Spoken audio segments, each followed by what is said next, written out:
तुंगभद्रा तटे पूर्वम अभूत पनमुत्तमम। एक तुंगभद्रा नदी के किनारे आत्मदेव नाम के ब्राह्मण रहते थे, पंडित जी महाराज। आप सब लोगों ने इस कथा सुन रखी है। पंडित जी की पत्नी का नाम धुंधली महारानी था। अवस्था काफी हो गई, बालक कुछ नहीं हुआ, पर पंडित जी बड़े विद्वान थे, जजमानों के यहाँ जाकर के कर्मकांड करते थे। बड़ा धन था, बड़ा वैभव था।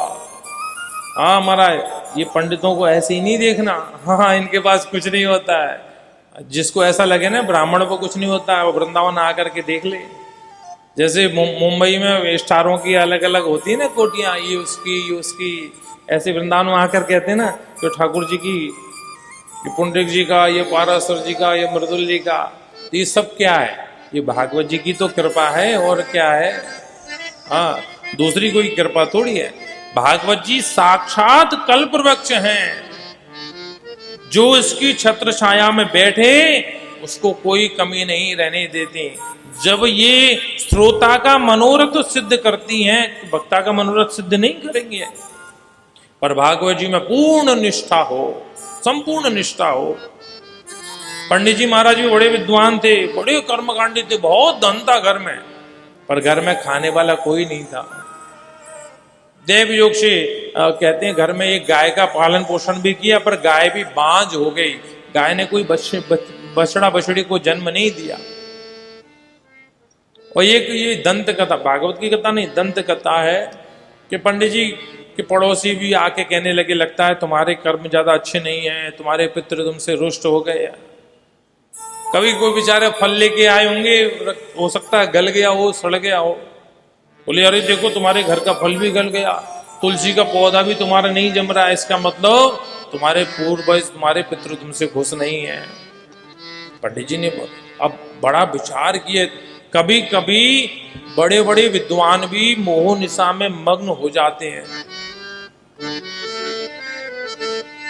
ये साधारण व्यक्ति नहीं, कभी कभी विद्वान भी मोह से ग्रसित हो जाते हैं।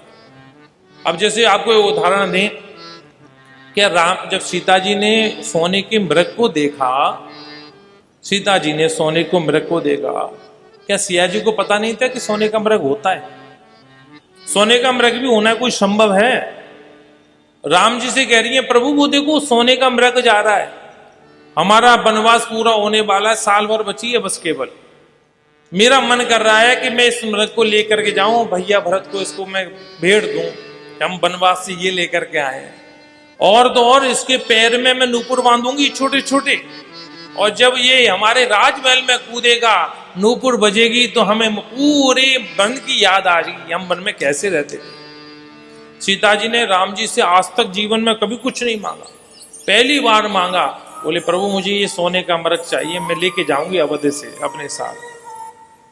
अब देखिए जरा, सिया जी कह रही हैं और राम जी भी देख रहे हैं। राम जी ने विचार किया, आज तक जीवन में कुछ मांगा नहीं, पहली बार मांगा है, ये तो करना ही पड़ेगा। ते महाराज बड़े बड़े विद्वान जो होते हैं ना, उनकी भी बुद्धि जो समय आने पर मलिन हो जाती है। लुलभे मृगायाम प्राय समापन्न विपत्ति काले धियोपि पुंसाम मलिना भवंती। जब विपत्ति आती है तो बड़े बड़े विद्वानों की बुद्धि भी खराब हो जाती है, भ्रष्ट हो जाती है। क्या राम जी को पता नहीं था सृष्टि तो मैंने ही बनाई है, और सृष्टि में सोने चांदी के कोई मृग थोड़ी बनाए जाते हैं? पर फिर भी पीछे गए, और सब आपको पूरी कथा पता ही है। सीता जी का हरण हो गया, पूरा रावण से साथ युद्ध हुआ।